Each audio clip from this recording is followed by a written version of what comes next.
In the fight between U.S. President Donald Trump and House Speaker Nancy Pelosi, Pelosi has won the first round. Their war does indicate what the next 2 years will be like under a divided U.S. government. The federal drama ended on Friday as Trump conceded, agreeing to reopen the government for the next 3 weeks with no border walls in sight. Pelosi was elected to Congress in 1987, the year New York wheeler-dealer Trump published The Art of the Deal. Now 78-year-old Pelosi hands 72-year-old President Trump a lesson in the art of the deal in politics. A combination photo shows the candidate for Congress Nancy Pelosi, speaking in a classroom at the San Francisco State University on March 1, 1987, and a book, written by Donald Trump, The Art of the Deal, first published in 1987. BCG photo. A combination photo shows the candidate for Congress Nancy Pelosi, speaking in a classroom at the San Francisco State University on March 1, 1987, and a book, written by Donald Trump, The Art of the Deal, first published in 1987. BCG photo. Pelosi's weapons. As the daughter of a congressman, Pelosi is a California Democrat that grew up in politics. Meanwhile, Trump, a real estate businessman and former television reality show star, has no experience in government or politics before sitting in Oval Office. When a record 35-day partial federal shutdown began before Christmas, Pelosi had just won a vote-by-vote struggle for enough Democratic support to reclaim House speakership. Weapon 1 set the trap from her very first shutdown spat with Trump in the Oval Office in mid-December. Shortly before the shutdown began, Pelosi already lured the president into the bear trap. She baited Trump into saying, while the cameras were rolling, "I will shut down the government. I am proud to shut down the government. I will take the mantle." U.S. President Donald Trump, R1, speaks with House Minority Leader Nancy Pelosi, L1, U.S. Vice President Mike Pence, C., during a meeting at the Oval Office of the White House in Washington, D.C., U.S., December 11, 2018. BCG photo. U.S. President Donald Trump, R1, speaks with House Minority Leader Nancy Pelosi, L1, U.S. Vice President Mike Pence, C., during a meeting at the Oval Office of the White House in Washington, D.C., U.S., December 11, 2018. BCG photo. Then later in interviews and meetings, she branded the crisis the Trump shutdown, blaming all the faults to Trump and his Republicans. She was also betting that Trump would overreact, and he did. The president stormed out their last meeting on January 10 when Pelosi rejected his wall deal, and Pelosi immediately criticized Trump of acting petulantly and called his approach to talks pathetic. Weapon 2, emotional appeal. Pelosi's other weapon was the emotional appeal, accusing Trump of holding paychecks of 800,000 Americans hostage. Nancy Pelosi's Twitter screenshot. CGTN photo. Nancy Pelosi's Twitter screenshot.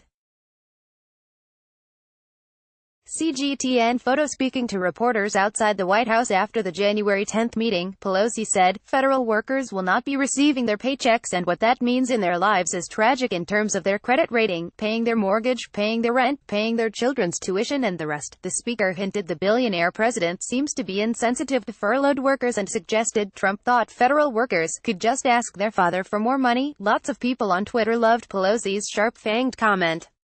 U.S. Public's Twitter response to Nancy Pelosi's remarks. CGTN photo. U.S. Public's Twitter response to Nancy Pelosi's remarks.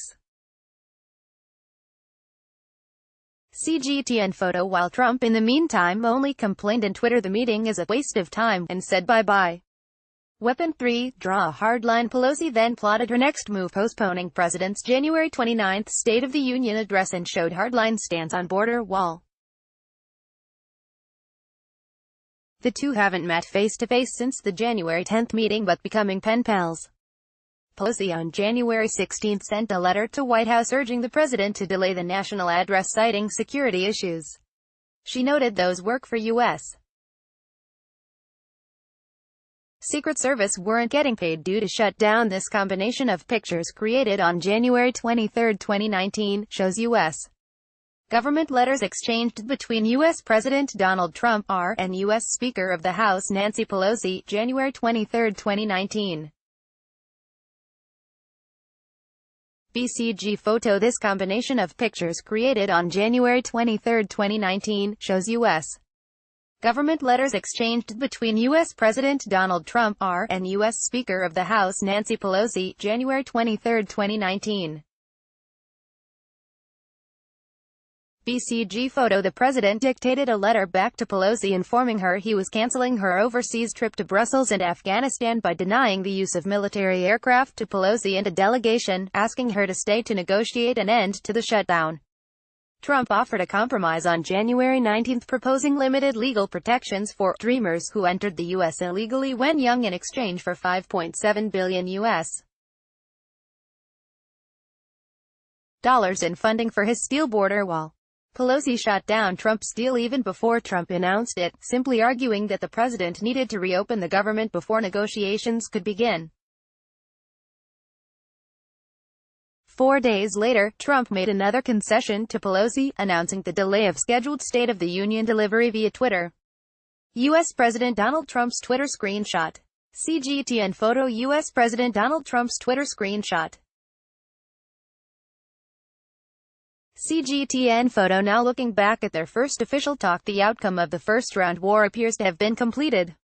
When the president interrupted her, wiggling his finger and calling her Nancy, she in a calm and steady voice interrupted him and fired back. "Mr.